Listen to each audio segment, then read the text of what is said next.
बिस्मिल्लाहिर्रहमानिर्रहीम। अस्सलामुअलैकुम एवरीवन। चलें आज हम लोग फ़ालसे का ठंडा ठंडा और मज़े का शरबत बनाते हैं, जिसके लिए मैंने 1 किलो फ़ालसा, 3 पाउच चीनी ले ली है। ठीक है, अब यहाँ पे मैंने फ़ालसे को 3 ग्लास पानी में डाल के रख देना है और मैंने इसको उस वक्त तक पकाना है जबकि फ़ालसा अच्छे से सॉफ़्ट ना हो जाए।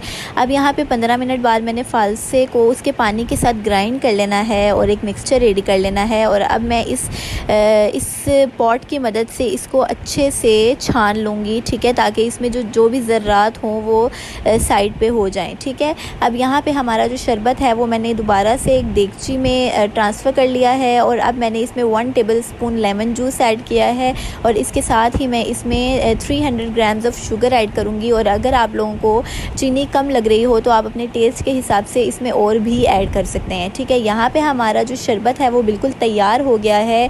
और इस रेसिपी की सबसे मज़े की बात ये है कि ये मेरी मदर ने इस रेसिपी को शूट किया है first time and kindly appreciate हर। अब मैं इसको ग्लास में डालूँगी और इसको ठंडे पानी के साथ मिक्स करके सर्व कर दूँगी। ये बहुत अच्छी और बहुत रिफ़्रेशिंग रेसिपी है, आप लोग इसको ज़रूर ट्राई कीजिएगा और मुझसे फ़ीडबैक शेयर कीजिएगा। Thank you for watching. Like, share and subscribe with your friends and family and don't forget to hit the bell icon.